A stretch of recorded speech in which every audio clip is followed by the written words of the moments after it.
ಎಲ್ಲರಿಗೂ ನಮಸ್ಕಾರ ಸ್ನೇಹಿತರೆ, welcome to our channel. So friends, ಇವತ್ತು ಬಂದ್ಬಿಟ್ಟು ಈ ಒಂದು ವಿಡಿಯೋದಲ್ಲಿ ಡೇ 8 ಡೇ ಡಯಟ್ ಹೇಗೆಲ್ಲ ಹೋಯಿತು, ಏನೆಲ್ಲ ಮಾಡಿದೆ ಅನ್ನೋದು ಇವತ್ತಿನ ಬ್ಲಾಗಲ್ಲಿ ಇರುತ್ತೆ. ಹಾಗೆ ನೆನ್ನೇನು ವಿಡಿಯೋ ಮಾಡೋಕ್ಕಾಗಿಲ್ಲ, ದಯವಿಟ್ಟು ಕ್ಷಮೆ ಇರಲಿ.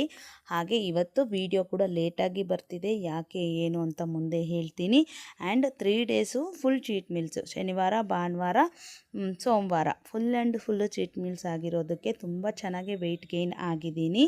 ನನ್ನ ಇವತ್ತಿನ ವೆಯ್ಟ್ ನೋಡೋದಾದರೆ 71.800, ಬರೋಬ್ಬರಿ 1 kg 300 ಗ್ರಾಮ್ ಜಾಸ್ತಿ ಆಗಿದ್ದೀನಿ. ಹಂಗೋ ಹಿಂಗೋ 70.500ವರೆಗೂ ಹೋಗಿದ್ದೆ.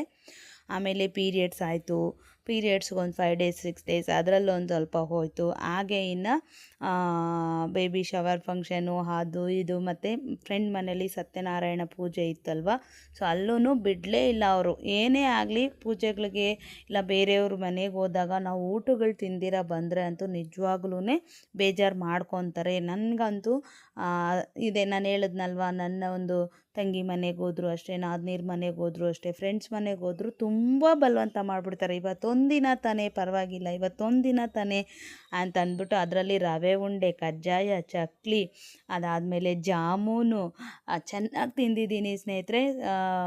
ತುಂಬಾ ಚೆನ್ನಾಗಿ ಇದು ಮಾಡಿದ್ದೀನಿ. ಅದೇ ಹೇಳಿಲ್ವ, ಶರೂರ್ ಮನೇಲಿ ಅಯ್ಯಪ್ಪ ಸ್ವಾಮಿ ಪೂಜೆಗೆ ಅವರೊಂದು 4-5 ಥರದ ಸ್ವೀಟ್ಸು, ಅನ್ನ ಸರಿಯಾಗಿ ತಿಂದಿದ್ದೀನಿ. ಸೊ ಹಾಗಾಗಿನೇ ಇಷ್ಟು ವೆಯ್ಟ್ ಆಗಿರೋದು. ಈ ವೆಯ್ಟ್ ಏನು ನಮಗೆ ಸ್ಟೆಬಲ್ ಆಗಿ ನಿಲ್ಲಲ್ಲ. ಒಂದು 2 ಡೇಸ್ ಸ್ಟ್ರಿಕ್ಟಾಗಿ ಮಾಡಿದ್ರೆ ನಾರ್ಮಲ್ ವೆಯ್ಟ್, 2-3 ಡೇಸಲ್ಲೇ ನಮಗೆ ನಾರ್ಮಲ್ ವೆಯ್ಟ್ಗೆ ಅನ್ನೋದು ಬಂದ್ಬಿಡುತ್ತೆ. ಟೆನ್ಷನ್ ತೊಗೊಳ್ಳೋ ಅವಶ್ಯಕತೆ ಇಲ್ಲ. ಯಾವಾಗಾದರೂ ತುಂಬ ಕೆಲವೊಂದು ಕಡೆ ಹೋದಾಗ ನಾವು ತುಂಬ ಓವರಾಗಿ ಇದು ಮಾಡಿದಾಗ, ಓವರ್ ಅಂತಂದರೆ ಅಯ್ಯೋ ಬೇಡ ಬೇಡ ನಾನು ಡಯಟಲ್ಲಿದ್ದೀನಿ ದಯವಿಟ್ಟು ಬೇಡ ಬೇಡ ಬೇಡ ಅಂದಾಗ ಅವ್ರು ಬೈಕೊತಾರೆ ಅಲ್ವಾ, ತುಂಬ ಓವರಾಗಿ ಆಡ್ತಾರೆ ಅನ್ನೋ ಥರ ಏನಾದರೂ ಅನ್ಕೊತಾರೆ ಅನ್ನೋ ಒಂದು ಇದಕ್ಕೇ ನಾನು ಎಲ್ಲೋದ್ರೂ ಅಷ್ಟೇ ರೆಸ್ಟ್ರಿಕ್ಷನ್ಸ್ ಅಂತೂ ಇಟ್ಕೊಳ್ಳಲ್ಲ. ಎಲ್ಲಾದರೂ ಫ್ರೆಂಡ್ಸ್ ಜೊತೆ ಔಟ್ಸೈಡ್ ಹೋದಾಗ ಮಾತ್ರ ಆರಾಮಾಗಿ ತಿಂದು ಚೀಟ್ ಮೀಲ್ಸ್ ಮಾಡೋದಂತೂ ಉಂಟು. ಸೊ ಇನ್ನು ಬೆಳಗ್ಗೆನೇ ಮೆಂತ್ಯ ಸೊಪ್ಪಿನ ಸಾರು ಮತ್ತು ಮುದ್ದೆ ಮಾಡಿ ಅನ್ನ ಮಾಡಿದ್ದೆ, ಮಕ್ಕಳಿಗೆ ಅನ್ನ ಕೊಟ್ಟು ಕಳಿಸ್ದೆ. ಇನ್ನು ಇವತ್ತು ಯಾಕೆ ಇಷ್ಟು ಲೇಟ್ ವೀಡಿಯೋ ಅಪ್ಲೋಡ್ ಮಾಡ್ತಾಯಿದ್ದೀನಿ ಆ್ಯಂಡ್ ನಿನ್ನೆ ಯಾಕೆ ವಿಡಿಯೋ ಮಾಡಿಲ್ಲ ಅಂತಂದರೆ, ನಾನು ಸೋಮವಾರ ಸತ್ಯನಾರಾಯಣ ಪೂಜೆಗೆ ಹೋಗಿದ್ನ. ಸೋಮವಾರದ್ದು ನಿಮಗೆ ಮಂಗಳವಾರ ಬರಬೇಕಿತ್ತಲ್ವ. ಕರೆಕ್ಟಾಗಿ ನಾನು ಕೂಡ ಏನಾಯ್ತಪ್ಪ ಅಂತಂದರೆ, ಬ್ಲೌಸುಗಳು ಸೋಮವಾರ ಮಂಗಳವಾರ ಸ್ಟಿಚ್ ಮಾಡಿ ಬುಧವಾರ ಬೆಳಗ್ಗೆಗೇ 11 ಬ್ಲೌಸು ಕೊಡಬೇಕಿತ್ತು. ನಾನು ಅದು ಆ್ಯಕ್ಚುಲಿ ಸಾಟರ್ಡೆಗೆ ಕಂಪ್ಲೀಟ್ ಮಾಡಬೇಕಿತ್ತು. ಸ್ವಲ್ಪ ನಾನು ಹೇಳಿದ್ನಲ್ವ, ಇನ್ನು ಬೇರೆ ಬೇರೆ ಎಲ್ಲ ಬಂದವು, ಅವುಗಳನ್ನ ಸ್ಟಿಚ್ ಮಾಡಿಕೊಟ್ಟೆ. ಸ್ವಲ್ಪ ರಿಕ್ವೆಸ್ಟ್ ಮಾಡ್ಕೊಂಡಿದ್ದಕ್ಕೆ ಸರಿ ಮಂಗಳವಾರ ಸಾಯಂಕಾಲ ತಪ್ಪಿದ್ರೆ ಬುಧವಾರ ಬೆಳಗ್ಗೆ ಮಿಸ್ ಮಾಡಲೇಬಾರ್ದು ಅಂತ ಎಷ್ಟು ಬ್ಲೌಸು 11 ಬ್ಲೌಸ್ ಕೊಡಬೇಕಿತ್ತು 2 ದಿನದಲ್ಲಿ.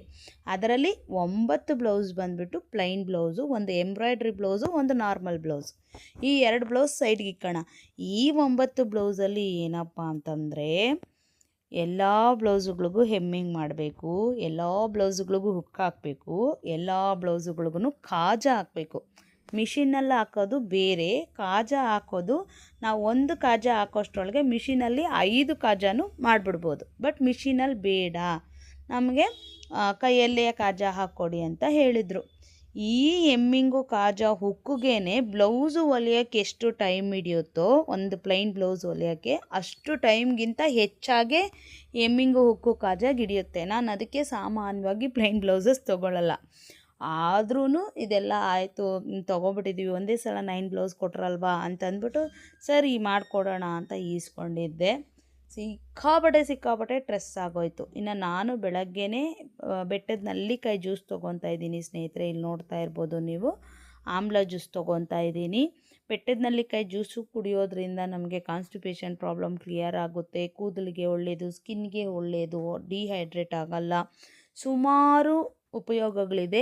ಬೆಟ್ಟದ ನಲ್ಲಿಕಾಯಿ ಬೆಳೆಸ್ಕೊಳ್ಳೋದ್ರಿಂದ ಅಥವಾ ಉಪಯೋಗಿಸ್ಕೊಳ್ಳೋದ್ರಿಂದ ನಮ್ಮ ಒಂದು ಹೆಲ್ತಿ ಲೈಫ್ ಸ್ಟೈಲಲ್ಲಿ ಇದು ತುಂಬಾ ಒಳ್ಳೆಯ ಪಾತ್ರ ವಹಿಸುತ್ತೆ. ತಿನ್ನೋದ್ರಿಂದ ಅಥವಾ ಕುಡಿಯೋದ್ರಿಂದ, ಇನ್ನಿತರ ಏನಕ್ಕಾದರೂ ಯೂಸ್ ಮಾಡ್ಕೊಳ್ಳೋದ್ರಿಂದ. ಓಕೆನಾ. ಇನ್ನು ಅದೇ ಬ್ಲೌಸುಗಳು ಹೇಳ್ತಾ ಇದ್ನಲ್ವಾ, ಇನ್ನು ಹಾಗಾಗಿ ಏನಾಗೋಯ್ತು, ಅದರಲ್ಲಿ ಬೇರೆ ಸೋಮವಾರ ಏನಾಯಿತು, ಪೂಜೆಗೆ ಕಂಪಲ್ಸರಿ ಹೋಗಲೇಬೇಕಿತ್ತಾ. ಬೆಳಗ್ಗೆ ಎಲ್ಲ ಎದ್ದು ಬ್ಲೌಸುಗಳೆಲ್ಲ ಕಟ್ ಮಾಡಿಟ್ಟೆ. 9 ಬ್ಲೌಸ್ ಕಟ್ ಮಾಡಿ ಇಟ್ಬಿಟ್ಟು ನಾನು ಸ್ನಾನ ಮಾಡಿಕೊಂಡು ಪೂಜೆಗೆ ಹೋಗೋಷ್ಟರೊಳಗಡೆ 12 ಗಂಟೆ 12 ಕಾಲು ಆಗಿತ್ತು. ಪೂಜೆಗೆ ಹೋಗಿ ಮನೆಗೆ ಬರೋಷ್ಟರೊಳಗಡೆ 2:30 ಆಗಿತ್ತು. 2:30ಯಿಂದ ಮತ್ತೆ ಬ್ಯಾಂಕ್ಗೆ ಹೋಗಬೇಕಿತ್ತು, ಒಂದು ಸ್ವಲ್ಪ ಕೆಲಸ ಇತ್ತು. ಅಲ್ಲಿಗೆ ಹೋಗಿ ಒಂದು ಹಾಫ್ ಆನ್ ಅವರೇ 3 ಗಂಟೆಗೆ ಬಂದು ಕೂತ್ಕೊಂಡವಳು. ಆವತ್ತೆಲ್ಲನೂ ಒಂದು 7 ಬ್ಲೌಸಸ್ ಕಂಪ್ಲೀಟ್ ಮಾಡಿದೆ. ಮತ್ತು ಮಾರನೇ ದಿವಸ ಬೆಳಗ್ಗೆನೂ ಇನ್ನು ಈ ಡಯಟ್ ಫುಡ್ ಅಂತೆ ಅದಂತೆ ಇದಂತೆ ಎಲ್ಲ ಮಾಡ್ಕೊಂಡು, ಅಂದರೆ ನೆನ್ನೆ ಇವಾಗ ನೀವೇನು ಬ್ಲಾಗ್ ನೋಡ್ತಾ ಇದ್ದೀರಾ ಇದೆಲ್ಲ ನೆನ್ನೆದು. ನೆನ್ನೆ ಎಲ್ಲ ವ್ಲಾಗ್ ಎಲ್ಲ ಚೆನ್ನಾಗಿ ಮಾಡಿಕೊಂಡೆ. ಇವತ್ತೇನೆಲ್ಲ ತಿಂದೆ, ಏನೆಲ್ಲ ಕುಡಿದೆ ಎಲ್ಲನೂ ಕರೆಕ್ಟಾಗಿ ಇದು ಮಾಡಿಕೊಂಡು ಚೆನ್ನಾಗಿ ಮಾಡೋಣ ಅಂತ ಎಲ್ಲನೂ ಮಾಡಿಕೊಂಡೆಪ್ಪ. ಆಯಿತು ಟೈಮು. ನಾನು ಮಿಷನ್ ಮೇಲೆ ಕೂತ್ಕೊಳ್ಳೋಷ್ಟ್ರೊಳಗೆ ಬೆಳಗ್ಗೆ ಎಲ್ಲ ಮುಗಿಸಿ ಕೂತ್ಕೊಳ್ಳೋಷ್ಟ್ರೊಳಗೆ 12 ಗಂಟೆ ಆಯಿತು. ಇನ್ನು 12 ಗಂಟೆಯಿಂದ ಹೊಲ್ದೆ ಅಮ್ಮ ಬಂದಿತ್ತು. ಒಂದು ಸ್ವಲ್ಪ ಹೊತ್ತು, ಒಂದು 10-15 ನಿಮಿಷ ಟೈಮ್ ಸ್ಪೆಂಡ್ ಹಾಗೆ ಸ್ವಲ್ಪ ರಿಲ್ಯಾಕ್ಸ್ ಆಗಿಬಿಟ್ಟು ಹೊಲಿತಾ ಇದ್ದೆ. ಅಮ್ಮನ ಜೊತೆ ಸ್ವಲ್ಪ ಹೊತ್ತು ಮಾತಾಡಿಕೊಂಡು ಆವಾಗ ಸ್ಟಾರ್ಟ್ ಮಾಡಿದ್ದು ಸ್ನೇಹಿತರೆ. ಬೆಳಗ್ಗೆ 12 ಗಂಟೆಗೆ ಸ್ಟಾರ್ಟ್ ಮಾಡಿದ್ದು. ಮಧ್ಯದಲ್ಲಿ ಇದು ಮಾಡಿದ್ದೆ. ಇನ್ನು ಚಿಕನ್ ತಗೊಂಡಿದ್ದೆ, ಒಂದು ಸ್ವಲ್ಪ ಚಿಕನ್ ಮಾಡೋಣ ಅಂತಂದ್ಬಿಟ್ಟು. ಸಂಡೇ ಮೋಹಿತ್ ಬರ್ತಡೇ ಅಲ್ವಾ, ನಾವು ನಾನ್ ವೆಜ್ ಮಾಡಲ್ಲ, ಯಾರ ಬರ್ಡೇಸ್ಗೂ ನಾನ್ ವೆಜ್ ತಿನ್ನಲ್ಲ ಮನೇಲಿ. ಸೊ ಹಂಗಾಗಿ ನಾನ್ ವೆಜ್ ಮಾಡಿರಲಿಲ್ಲ. ಮಂಗಳವಾರ ಮಾಡ್ಕೊಳ್ಳೋಣ ಅಂತಂದ್ಬಿಟ್ಟು ನಾನು ತರಿಸಿದ್ದೆ. ಇಲ್ಲಿ ಒಂದು ಹೆಲ್ತಿ ರೆಸಿಪಿ ಮಾಡ್ತಾಯಿದ್ದೀನಿ ನೋಡಿ. ಎಲ್ಲ ಕಾಳು, ತರಕಾರಿ, ಮೊಳಕೆ ಕಾಳು ಏನಾದರೂ ಇರಲಿ ಎಲ್ಲ ಬೇಯಿಸ್ಕೊಬಿಟ್ಟು ಓಟ್ಸ್ ಹಾಕ್ಕೊಂಡು ಒಗ್ಗರಣೆ ಕೊಟ್ಕೊಳ್ಳೋದು ತುಂಬ ಚೆನ್ನಾಗಿರುತ್ತೆ, ಹೆಲ್ದಿಯಾಗೂ ಇರುತ್ತೆ. ನೀವು ಪ್ರಾಸೆಸ್ ನೋಡಿ ನಿಮ್ಗೆ ಗೊತ್ತಾಗ್ಬಿಡುತ್ತೆ ಏನೇನೆಲ್ಲ ಹಾಕಿದ್ದೀನಿ ಅಂತ ಅಂದ್ಬಿಟ್ಟು. ಅದೇ ಹೇಳಿದ್ನಲ್ವಾ, ಆವಾಗ ಕೂತ್ಕೊಂಡವಳು ಕರೆಕ್ಟಾಗಿ ಬ್ಲೌಸೆಲ್ಲ ಹೊಲಿಯೋದೆಲ್ಲನೂ ಇನ್ನು ಬ್ಯಾಲೆನ್ಸ್ 4 ಇತ್ತು. ಫಸ್ಟಿನ ದಿನ 7 ಹೊಲಿದಿದ್ದೆ, ಮಾರನೇ ದಿವಸಕ್ಕೆ 4 ಇತ್ತು. ಬೇಗ ಕೂತಿದ್ದಿದ್ರೆ ಆಗಿರೋದೇನೋ. ನಾನು ಹಂಗೆ ಹಿಂಗೆ ತೇಜನ್ ಕರ್ಕೊಬಂದಿದ್ದು, ಹಾಗೆ ಹೀಗೆ ಸ್ವಲ್ಪ ಟೈಮ್ ಸ್ಪೆಂಡ್ ಮಾಡ್ಕೊಂಡು ಹೊಲಿಯೋಷ್ಟ್ರೊಳಗೆ ಬ್ಲೌಸುಗಳಾಗೋಷ್ಟ್ರೊಳಗೆ ಏನಿಲ್ಲ ಅಂದ್ರೂ ಒಂದು 8 ಗಂಟೆ ಆಯ್ತಪ್ಪ. 8 ಗಂಟೆಗೆ ಕೂತ್ಕೊಂಡವಳು ಮಧ್ಯರಾತ್ರಿ ಕರೆಕ್ಟಾಗಿ 1 ಗಂಟೆವರೆಗೂ ಹಾಕಿದ್ದೀನಿ. ಏನು ಎಮ್ಮಿಂಗು ಹುಕ್ಕು. ಅಲ್ಲಿಗಾಗಿದ್ದೆಷ್ಟು, ಅದೊಂದು 2, ಇದೊಂದು 3, 5 ಬ್ಲೌಸ್ ಹಾಕಿದ್ದೆ. ಏನು ಮಧ್ಯರಾತ್ರಿ ಇದರಿಂದಾನು 12 ಗಂಟೆಯಿಂದನೂ ಸಾರಿ 9 ಗಂಟೆ. ಇನ್ನು ಹಂಗೆ ತಿಂದು ಎಲ್ಲ ನಾನು ಸ್ವಲ್ಪ ಕುತ್ಕೊಳ್ಳೋಷ್ರೊಳಗೆ 9 ಗಂಟೆ ಆಯ್ತಲ್ಲ. 9 ಗಂಟೆಯಿಂದನೂ 1 ಗಂಟೆವರೆಗೂ ಆದರೆ ನನಗಾಗಿದ್ದು 5 ಬ್ಲೌಸೇ. ತೂಗುಡ್ಸ್ಕೊಂಡು ಎಮ್ಮಿಂಗು, ಉಕ್ಸು, ಕಾಜಾ ಅನ್ನೋಷ್ಟ್ರಲ್ಲಿ ಸಿಕ್ಕಾಪಟ್ಟೆ ಟೆನ್ಷನ್. ಇನ್ನು ಬೆಳಗ್ಗೆ ವಿಡಿಯೋ ಎಡಿಟ್ ಮಾಡೋಕ್ಕೂ ನಂಗೆ ಟೈಮ್ ಸಿಗಲಿಲ್ಲ. ಹಂಗಂಗೆ ತೂಗಿ ಕೆಳಗಡೆ ಕೂತ್ಕೊಂಡು ಎಮ್ಮಿಂಗ್ ಹಾಕ್ತಾಯಿದ್ದೀನಿ. ಅವ್ರು ಮಲಗಿದ್ದಾರೆ, ಹಂಗಂಗೆ ಬೀಳ್ತಾಯಿದ್ದೀನಿ. ಅವ್ರು ಪಾಪ ಒಂದು ಹೊತ್ತಲ್ಲಿ ಎದ್ಬಿಟ್ಟು ಸಾಕು ಇನ್ನು ಮಲ್ಕೋ, ಬೆಳಗ್ಗೆಗೆ ಎದ್ದು ಇದು ಮಾಡ್ಕೊಳ್ಳಿವಂತೆ ಅಂತ 1 ಗಂಟೆಗೆ ಮಲಗಿದವಳು ಕರೆಕ್ಟಾಗಿ ಮತ್ತೆ 5 ಗಂಟೆಗೆ ಅಲಾರಾಮ್ ಇಟ್ಟಿದ್ದೆ. 5 ಗಂಟೆಯಿಂದ ನಾನ್ ಸ್ಟಾಪ್ 8:30ವರೆಗೂ ಕೂತಿದ್ದೀನಿ. 8:30ವರೆಗೂ ಮಾಡಿದ್ದೀನಿ. ಬರೀ ಎಮ್ಮಿಗೂ ಉಗ್ಸು ಕಾಜಾ ಅಷ್ಟು ಮಾಡಿದೆ. ಪಾಪ ಮಗ ಹಸ್ಬೆಂಡ್ ಇಬ್ಬರೂ ಅನ್ನ ಮಾಡಿಕೊಂಡು, ಅವರೇ ಚಿತ್ರಾನ್ನ ಗೊಜ್ಜು ಮಾಡಿಕೊಂಡು, ಅವರೇ ಕಲಸಿ, ಅವರೇ ಬಾಕ್ಸುಗಳಿಗೆ ಹಾಕ್ಕೊಂಡು, ಇಬ್ಬರು ಮಕ್ಕಳು ಅವ್ರ ಪಾಡ್ಗೆ ಅವರವರೇ ರೆಡಿಯಾಗಿದ್ದರು. 8:30ಗೆ ಕಂಪ್ಲೀಟ್ ಮಾಡಿ ಟೇಬಲ್ ಮೇಲೆ ಇಟ್ಟು ತೇಜಕ್ಕೆ ಜಡೆ ಹಾಕಿ ಕರ್ಕೊಂಡೋಗಿ ಬಿಟ್ಟು ಬಂದೆ ನೋಡಿಪ್ಪ. ಈಗ ರಿಲ್ಯಾಕ್ಸ್ ಆಗಿ ಈಗ ವಿಡಿಯೋ ಎಡಿಟ್ ಮಾಡ್ತಾಯಿದ್ದೀನಿ. ಇನ್ನೂ ಏನಂದರೆ ಏನು, ಬಾಯಲ್ಲಿ ನೀರು ಹಾಕಿಲ್ಲ, ಏನೂ ಇಲ್ಲ. ಈಗಿನ್ನೂ ಫಸ್ಟ್ ವೀಡಿಯೋ ಎಡಿಟ್ ಮಾಡಿಬಿಟ್ಟು ನಾವು ಆಮೇಲೆ ಮಿಕ್ಕಿದ ಕೆಲಸ ಎಲ್ಲ ನೋಡ್ಕೊಳ್ಳೋಣ. ನನಗೆ ಇವತ್ತು ಒಂದು 2 ಅವರ್ಸ್ ಆದರೂ ನ್ಯಾಪ್ ಬೇಕೇ ಬೇಕು ನನಗೆ. ನಿದ್ದೆ ಅಂತೂ ಸುದ್ರಾಮಿಲ್ಲ. ಅದಕ್ಕೆ ಈಗ ಸ್ವಲ್ಪ 1-2 ಅವರ್ ಆದರೂ ಮಲಗಲೇಬೇಕು. ಸಿಕ್ಕಾಪಟ್ಟೆ ಸ್ಟ್ರೆಸ್ಸು, ಟೆನ್ಷನ್ನು. ಈಗ ಹಸ್ಬೆಂಡ್ ಹೋಗಬೇಕಾದ್ರೆ ತುಂಬ ಸ್ಟ್ರೆಸ್ ತೊಗೊಂಡಿದ್ಯಾ, ಆರಾಮಾಗಿ ಒಂದು 10 ನಿಮಿಷ ರಿಲ್ಯಾಕ್ಸ್ ಮಾಡು, ಆರಾಮಾಗಿ ಮಾಡು, ಎದ್ರುಕೋಬೇಡ, ಇದು ನಮ್ಮ ಕೆಲಸ, ಓನ್ ಕೆಲಸ, ನೀನು ಖುಷಿಯಿಂದ ಮಾಡಬೇಕು. ನಾನು ಖುಷಿಯಿಂದ ಮಾಡ್ತೀನಿ, ಬಟ್ ಯಥೇಚ್ಛವಾಗಿ ಟೆನ್ಷನ್ ಆಗಿಬಿಡುತ್ತೆ ನನಗೆ. ತುಂಬಾ ಸ್ಟ್ರೆಸ್ ಆಗೋಯ್ತು. ಸೊ ಹಂಗಾಗಿನೇ ನೆನ್ನೆನೂ ವ್ಲಾಗ್ ಮಾಡೋಕ್ಕಾಗಿಲ್ಲ. ಇವತ್ತು ಕೂಡ ಲೇಟಾಗಿ ವಿಡಿಯೋ ಅಪ್ಲೋಡ್ ಮಾಡ್ತಾಯಿದ್ದೀನಿ. ಇನ್ನು ಈ ಒಂದು ರೆಸಿಪಿ ಏನಪ್ಪ ಅಂತಂದರೆ, ಏನೆಲ್ಲ ತರಕಾರಿ ಇರುತ್ತೋ ಅದನ್ನೆಲ್ಲನೂ ಫಸ್ಟು ಒಂದು ವಿಜಿಲ್ ಬೇಯಿಸ್ಕೊಬಿಡ್ಬೇಕು. ಆಮೇಲೆ ಎಣ್ಣೆ, ಸಾಸಿವೆ, ಜೀರಿಗೆ, ಕರಿಬೇವು ಹಾಕ್ಕೊಂಡು ಈರುಳ್ಳಿ, ಟೊಮೊಟೊ ಎಲ್ಲ ಹಾಕಿ ಚೆನ್ನಾಗಿ ಫ್ರೈ ಮಾಡ್ಕೊಬಿಟ್ಟು, ಧನಿಯಾ ಪುಡಿ, ಖಾರದ ಪುಡಿ, ಒಂದು ಸ್ವಲ್ಪ ರುಚಿಗೆ ತಕ್ಕಷ್ಟು ಉಪ್ಪು, 1-2 ಟೇಬಲ್ ಸ್ಪೂನಷ್ಟು ಓಟ್ಸ್ ಹಾಕ್ಬಿಟ್ಟು ಚೆನ್ನಾಗಿ ಸ್ವಲ್ಪ ಫ್ರೈ ಮಾಡಿಕೊಂಡು, ಈ ತರಕಾರಿ ಬೇಯಿಸ್ಕೊಂಡಿರ್ತೀವಲ್ಲ ಅದನ್ನು ಇದಕ್ಕೆ ಹಾಕ್ಬಿಟ್ಟು ಸ್ವಲ್ಪ ನೀರು ಹಾಕ್ಕೊಂಡು, ಸ್ವಲ್ಪ ಈ ಮಸಾಲ ಓಟ್ಸ್ ಥರನೇ ಇದು ವೆಜಿಟೇಬಲ್ಸ್ ಓಟ್ಸ್ ಥರ ಮಾಡ್ಕೊಂಡು ತಿನ್ನೋದಷ್ಟೇ. ಟೇಸ್ಟ್ ವೈಸ್ ಅಂತೂ ಸಿಕ್ಕಾಪಟ್ಟೆ ಚೆನ್ನಾಗಿದೆ. ಸೊ ತಿಂದ್ಬಿಟ್ಟು ಕೂತವಳು, ನೀವು ಟೈಮ್ ನೋಡ್ಬೋದು 12 ಗಂಟೆ ಕೂತವಳು. ನಿಜವಾಗ್ಲೂ ತುಂಬ ಅಂದರೆ ತುಂಬ ಸ್ಟ್ರೆಸ್ ಆಗೋಯ್ತು. ಆಮೇಲೆ ತೇಜುನ ಕರ್ಕೊಬಂದು ಮಧ್ಯಾಹ್ನ ಒಂದು 3 ಗಂಟೆಗೆ ಅನಿಸುತ್ತೆ ಮುದ್ದೆ ತಿಂದೆ ಸ್ನೇಹಿತರೆ. ಮುದ್ದೆ ತಿಂದ್ಬಿಟ್ಟು ಏನು ಮಾಡಿದೆ, ಮತ್ತೆ ಒಲೆಯಾಗೆ ಕೂತ್ಕೊಂಡೆ. ಹಾಗೆ ಹೀಗೆ ಟೈಮ್ ಸ್ಪೆಂಡ್ ಆಗೋಯ್ತು ಅಂದರೆ ಹಂಗೆ ಆಗೋಯ್ತು ಸ್ನೇಹಿತರೆ. ಆಮೇಲೆ ಚಿಕನ್ ಸಾರು ತಿಂದು ರೊಟೀನ್ ಅಂತೂ ಕಂಪ್ಲೀಟ್ ಮಾಡಿದೆ. ಬರೀ ಚಿಕನ್ನೇ ತಿಂದೆ, ಬೇರೆ ಇನ್ನೇನು ತಿನ್ನೋಕ್ಕೋಗಿಲ್ಲ, ಬರೀ ಚಿಕನ್ನೇ ತಿಂದೆ. ಆ್ಯಂಡ್ ಇಲ್ಲಿ ಸತ್ಯನಾರಾಯಣ ಪೂಜೆ ಇತ್ತಲ್ವ, ಅದಕ್ಕೆ ರೆಡಿ ಆಗೋಣ ಅಂತ ನಾನು ಆವತ್ತೂ ಕೂಡ ವ್ಲಾಗ್ ಎಲ್ಲ ಮಾಡೋಣ ಸಾಧ್ಯ ಆದಷ್ಟು ಅಂತ ನೋಡಿದೆ. ಬಟ್ ನನಗೆ ಏನು ಗೊತ್ತಾ, ಯಾವಾಗಲೂ ಹೇಳ್ತಾ ಇರ್ತೀನಿ ಅಕ್ಕ ಹೇಳಿದ್ದನ್ನೇ ಹೇಳ್ತಾಳೆ ಅಂತ, ಡಯೆಟ್ದು ಬಿಟ್ಟು ಬೇರೆದೆಲ್ಲ ಹೇಳ್ತಾಳೆ ಅಂದ್ಕೋಬೇಡಿ.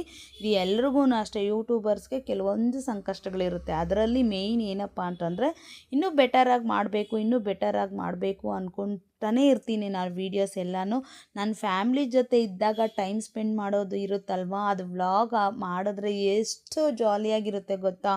ಎಷ್ಟು ನಗಾಡ್ತೀವಿ, ಎಷ್ಟು ಖುಷಿಯಾಗಿರ್ತೀವಿ. ಈವನ್ ಫ್ರೆಂಡ್ಸ್ ಜೊತೆ ಕೂಡ ಅಷ್ಟೇ, ತುಂಬ ಅಂದರೆ ತುಂಬಾ ಹ್ಯಾಪಿಯಾಗಿರ್ತೀನಿ. ನಾನು ಹೇಳಲ್ವ, ಒಂಥರ ಚಿಕ್ಕ ಮಗು ಥರ ಅವ್ರ ಜೊತೆ. ನಾನು ಹೇಳ್ತೀನಲ್ವ, ನನ್ನ ಬಗ್ಗೆ ನನಗೆ ಪ್ರೌಡ್ ಇರುತ್ತೆ. ನಾನು ಎಲ್ಲಿರ್ತೀನಿ ಎಲ್ಲರೂ ಹೇಳ್ತಾರೆ, ನೀನು ಎಲ್ಲಿರ್ತೀಯೋ ಅಲ್ಲಂತೂ ಪಕ್ಕಾ ನಗು ಇದ್ದೇ ಇರುತ್ತೆ. ಯಾವಾಗಲೂ ನಗ್ತಾನೇ ಇರ್ತಾರೆ ಜನ ನಿನ್ನ ಸುತ್ತ ಅಂತ ಹೇಳ್ತಾನೆ ಇರ್ತಾರೆ. ಸೊ ನಾನು ಆ ಥರ ಒಂಥರ ಹೆಂಗೆ ಅಂತಂದರೆ ಪೀಸ್ಫುಲ್ ಮೈಂಡ್ ಇಟ್ಕೊತೀನಿ. ಏನನ್ನು ತಲೆಗೆ ಹಾಕ್ಕೊಳ್ಳೋ, ಯಾವುದೇ ಟೆನ್ಷನ್ ಇದ್ರೂ ಬಿಡು ನೋಡ್ಕೊಳ್ಳೋಣ ಅನ್ನೋ ಥರನೇ ಇರ್ತೀನಿ. ತಲೆಗೆ ತುಂಬ ಜಾಸ್ತಿ ತುಂಬ್ಕೊಳ್ಳಲ್ಲ ನಾನು. ಯಾವಾಗಲೂ ಟೆನ್ಷನು ಹತ್ಕೊಂಡು ಕೂತ್ಕೊಳ್ಳೋ ಅಂಥ ಕ್ಯಾಂಡಿಡೇಟ್ ಅಲ್ಲ ನಾನು. ತುಂಬ ಫ್ರೀಯಾಗಿರ್ತೀನಿ.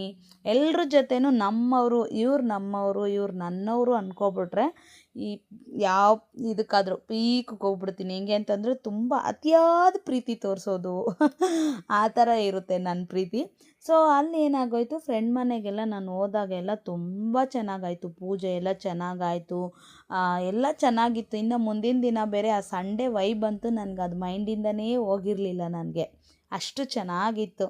ಹಾಗಾಗಿನೇ ನಾನು ಇನ್ನೂ ಅಂದ್ಕೊತಿದ್ದೆ, ಆ ಹುಡುಗಿ ಫೋಟೋಸ್ ಅಂದರೆ ನಮ್ಮ ಶ್ರೀದೇವ್ ಫೋಟೋಸ್ ಎಲ್ಲ ಹಾಕಿದ್ರೇ ಒಂದು ಫುಲ್ ವೀಡಿಯೋ ಆಗುತ್ತೆ, ಅಷ್ಟು ಚೆನ್ನಾಗಿದೆ. ಫೋಟೋಸ್ ಅಂತೂ ಏನು ಸೂಪರಾಗಿ ತೆಗ್ದಿದ್ರು ಗೊತ್ತಾ ನಮ್ಮ ನಾದಿನಿ ಮಗಳು, ಅಷ್ಟು ಸೂಪರಾಗಿದೆ. ಅದೆಲ್ಲ ಒಂಥರ ನಮಗೆ ಲೈಫ್ ಟೈಮ್ ಮೆಮೊರಿ ಥರ ಅಲ್ವಾ. ಅದೆಲ್ಲನೂ ಎಷ್ಟು ಚೆನ್ನಾಗಿತ್ತು ಗೊತ್ತಾ. ಅದನ್ನೆಲ್ಲ ನೋಡ್ತಾ ನಾನು ಇನ್ನೂ ಬೆಟರಾಗಿ ಇದೆಲ್ಲ ವೀಡಿಯೋ ಮಾಡ್ಕೊಂಡಿದ್ದಿದ್ರೆ, ನಾವು ಫೋಟೋ ಶೂಟ್ ಮಾಡೋವಾಗೆಲ್ಲ ಹೇಗೆ ನಗಾಡ್ಕೊಂಡ್ವಿ ಫ್ಯಾಮ್ಲಿ ವೈಸೇ, ಬಟ್ ಎಷ್ಟು ಚೆನ್ನಾಗಿ ಟೈಮ್ ಸ್ಪೆಂಡ್ ಮಾಡ್ವಿ ಅದೆಲ್ಲ ಅಂದ್ಕೊತೀನಿ. ಬಟ್ ಆಗಲ್ಲ, ಕೆಲವೊಂದು ಕಡೆ ಹೋದಾಗ ಪ್ರತಿಯೊಂದೂ ನಾವು ಹಾಕೋಕ್ಕಾಗಲ್ಲ. ಇನ್ನು ಸೋಮವಾರ ಮಕ್ಕಳನ್ನ ಸ್ಕೂಲ್ಗೂ ಕಳಿಸಿಲ್ಲ. ಏನು 3 ಕೇಕ್ ತಂದಿದ್ದು, 3 ಕೇಕ್ ತಿಂದು ಶೆರು ಮನೇಲಿ ತಿಂದು ನನಗೆ ಭಯ, ಎಲ್ಲಿ ಅವರು ಫುಡ್ ಪಾಯ್ಸನ್. ಹಸ್ಬೆಂಡು ಅಷ್ಟೇ, ಕಳಿಸ್ಬೇಡ ಮಕ್ಕಳನ್ನ, ಯಾವುದಕ್ಕೂ ಮನೇಲೇ ಇರಲಿ, ಇವತ್ತು ರೆಸ್ಟ್ ಮಾಡಲಿ, ಹೆವಿಯಾಗಿ ಫುಡ್ಡು ತಿಂದಿದ್ದಾರೆ, ಎಲ್ಲಾದರೂ ಒಂಥರ ಮಂಪ್ರ ಇರುತ್ತೆ, ಮೈಂಡೇ ಚೆನ್ನಾಗಿರಲ್ಲ, ರಿಲ್ಯಾಕ್ಸ್ ಮಾಡಿರಿ ನೀವು 3 ಜನ ಅಂತ. ನಾನೆಲ್ಲಿ ರಿಲ್ಯಾಕ್ಸ್ ಮಾಡೋದು, ಹೋಗಿದ್ದು ಬಂದಿದ್ದು ಸ್ಟಿಚಿಂಗ್ ಅಂದ್ಕೊಂಡು ಇದ್ದಿತ್ತು. ದಯವಿಟ್ಟು ಬೈಕೋಬೇಡಿ. ಇನ್ನು ಇರ್ಲಿಕ್ಕೆ ಮುಗೀತು ಸ್ನೇಹಿತರೆ ನಂದು ಎಲ್ಲನೂ, ಫಂಕ್ಷನು ಅದು ಇದು ಅಂತ. ಆ್ಯಂಡ್ ಹೆವಿ ತಿಂದ್ಬಿಟ್ಟೆ ಈ ಸಾರಿ. ನಾನೇ ಹೇಳಿದ್ನಲ್ವ, ಅಷ್ಟೊಂದು ಸ್ವೀಟ್ಸು ಅಷ್ಟೊಂದು ಇತ್ತಲ್ಲ, ಸೊ ಸ್ವಲ್ಪ ಹೆವಿ ಆಯಿತು. ಬಟ್ ಇನ್ಮೇಲೆ ಸ್ಟ್ರಿಕ್ಟಾಗಿ ಮಾಡ್ಕೊಂಡು ಹೋಗ್ತೀನಿ. ಬ್ಲೌಸುಗಳು ಕೂಡ ಇಷ್ಟು ಸ್ಟ್ರೆಸ್ಸಾಗಿ ಯಾವತ್ತೂ ಇಟ್ಕೊಳ್ಳಲ್ಲ. ಈ ಮಧ್ಯೆ ಪಾಪ ಅದು ಇದು ಅಡುಗೆಗಳು ಮಾಡೋದು, ಸ್ವಲ್ಪ ಅಲ್ಲಿಗೆ ಹೋಗಿದ್ದು ಬರೋದೆಲ್ಲ ಇಟ್ಕೊಂಡಿದ್ನಲ್ವ, ಹಾಗಾಗಿ ಸ್ವಲ್ಪ ಇದಾಗೋಯ್ತು ಅಷ್ಟೇ, ಇನ್ನೇನಿಲ್ಲ. ಇನ್ಮೇಲೆ ನಾರ್ಮಲ್ಲಾಗಿದೆ, ಎಷ್ಟೇ ಬ್ಯುಸಿ ಇದ್ದರೂ ಕೂಡ ಸ್ವಲ್ಪ ಆ ಕಡೆ ಈ ಕಡೆ ನೋಡಿಕೊಂಡು ಸ್ಟಿಚಿಂಗು ವಿತ್ ಮೇಯ್ನ್ ಡಯಟ್ ಕಡೆ ತುಂಬ ಕಾನ್ಸಂಟ್ರೇಟ್ ಮಾಡಬೇಕು ಅಂದ್ಕೊಂಡಿದ್ದೀನಿ. ಸ್ಟ್ರಿಕ್ಟಾಗಿ ಮಾಡ್ಕೊಂಡು ಹೋಗೋಣ. ಇನ್ನು ನೈಟ್ ಡಿನ್ನರ್ ತಿಂದು ನನ್ನ ಒಂದು ಡಯಟ್ ಅಂತೂ ಮುಗಿಸಿದ್ದೀನಿ. ನೋಡೋಣ ನಾಳಿನ ವೆಯ್ಟ್ ಹೇಗಿರುತ್ತೆ ಏನು.